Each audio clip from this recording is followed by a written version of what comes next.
নির্বাচনী প্রচারের সময় আপনি নানা রকম প্রতিশ্রুতি দিয়েছিলেন, নির্বাচন শেষ, এখন নওদার বিধায়ক, এখন আপনি ফার্স্ট নওদায় কোন উন্নয়নগুলো সামনে ধরেছেন? দেখুন, নওদার সার্বিক উন্নয়নের জন্য তো আমরা নিশ্চয়ই আমাদের ক্ষুদ্র শক্তি দিয়ে প্রচেষ্টা করব। আমরা প্রশাসনিকভাবে যখনই সুযোগ পাব, শাসক দল বা বর্তমান মুখ্যমন্ত্রী, তার মন্ত্রিসভার সব সম্মানীয় সদস্যদের কাছে দপ্তর ওয়াইজ আমরা আমাদের নওদার উন্নতির জন্য, নওদার ডেভেলপমেন্টের জন্য আমরা তাদের কাছে দরবার করব। আর আমরা যেটা সীমিত প্রায়োরিটি দিয়েছি, এইভাবে তো প্রশ্নের কোনো উত্তর হয় না।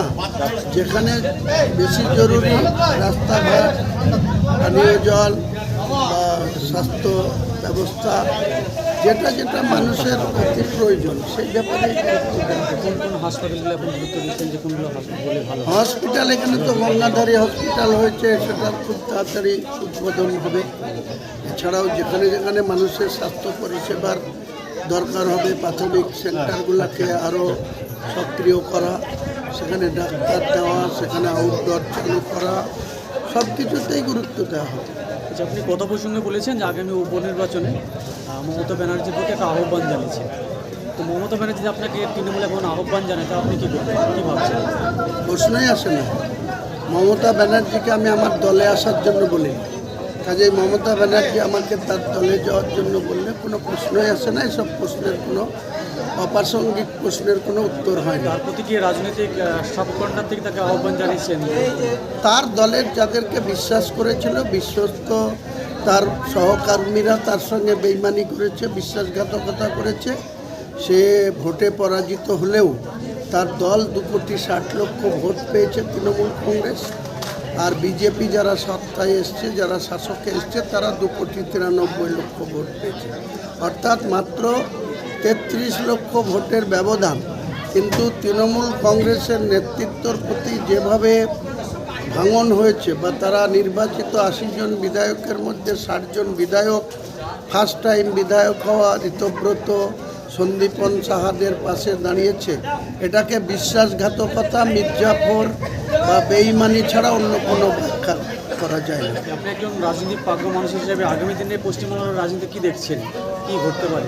আমরা সার্বিকভাবে বিজেপির বিরুদ্ধে বাংলার মানুষকে আরও বেশি সক্রিয় করব, এবং বিজেপি যে ধরনের উচ্ছৃঙ্খলাকে প্রশ্রয় দিচ্ছে ক্ষমতায় আসার পর, 10% গ্রাসরুটের বিজেপি, তার মধ্যে আদি বিজেপি 5% আর নব্য বিজেপি 5%, যারা চৌঠা মের পরে রাতারাতি পোশাক পাল্টিয়ে গেরুয়া পোশাক ধরে যারা বিজেপি সেজেছে, তাদের যে আস্ফালন, তাদের যে মানে কোনো নীতির ধার ধারছে না বা কোনো গভর্নমেন্ট জিওর ধার ধারছে না, এই যেটা অব্যবস্থা, এই অব্যবস্থার বিরুদ্ধে আমার আমজনতা উন্নয়ন পার্টি সার্বিক গোটা পশ্চিমবাংলায়, কুচবিহার থেকে কাকদ্বীপ, আমরা আন্দোলন গড়ে তুলব এবং মানুষের ন্যায্য অধিকারে যাতে প্রতিষ্ঠা পায় সে ব্যাপারে আমরা সক্রিয়। এখন বর্তমান যে সরকার ক্ষমতা এসছে, তারপরে দেখা যাচ্ছে হকার সার্বিক ক্ষেত্রে একটা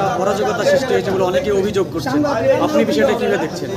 অরাজকতা তো হচ্ছে, যারা প্রমোটিং করলো, যারা কলকাতার বিভিন্ন জায়গায় বেআইনিভাবে ইনলিগেল কনস্ট্রাকশন তৈরি করলো, তাদের প্রমোটাররা গ্রেপ্তার হচ্ছে না, বা যারা আধিকারিক ইনলিগেল কনস্ট্রাকশনে মদত দিয়েছিল তাদের বিরুদ্ধে ব্যবস্থা হচ্ছে না, যারা টাকা দিয়ে ফ্ল্যাট কিনেছে গরিব মানুষ, তাদের সেখানে বোলডোজার লাগিয়ে দিয়ে ভেঙে ফেলা হচ্ছে। এটা কোনো দিন হতেই পারে না।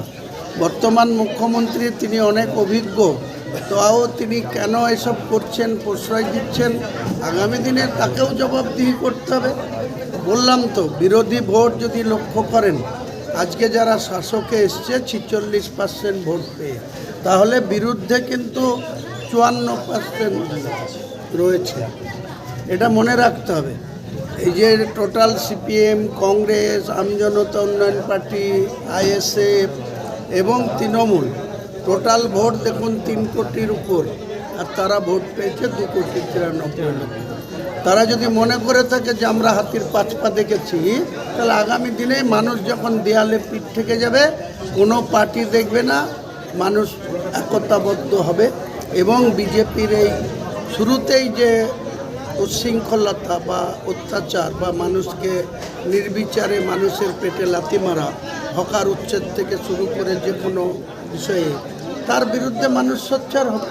আমরাও সেই মানুষের পাশে থাকব, মানুষকে উদ্বুদ্ধ করব, মানুষকে সক্রিয় করব, মানুষকে আমাদের আন্দোলনকে সমর্থন করার আহ্বান জানাবো।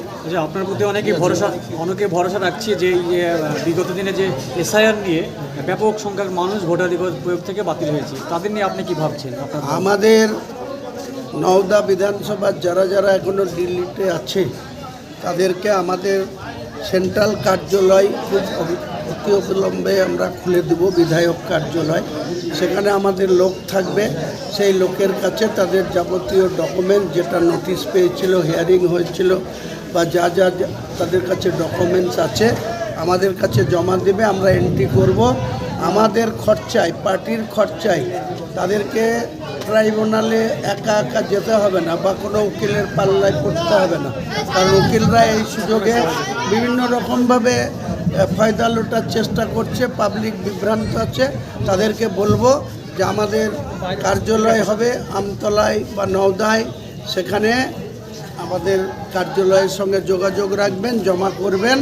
আমরা নিজের পার্টির খরচায় তাদের ট্রাইব্যুনালে যাব, লয়ার নিয়োগ করব এবং তাদের নাম যাতে আবার নির্বাচন মণ্ডলীর তালিকায় বা ভোটার তালিকায় চলে আসে, তার জন্য নিশ্চয়ই আমরা দায়িত্ব নিয়ে কাজ করব।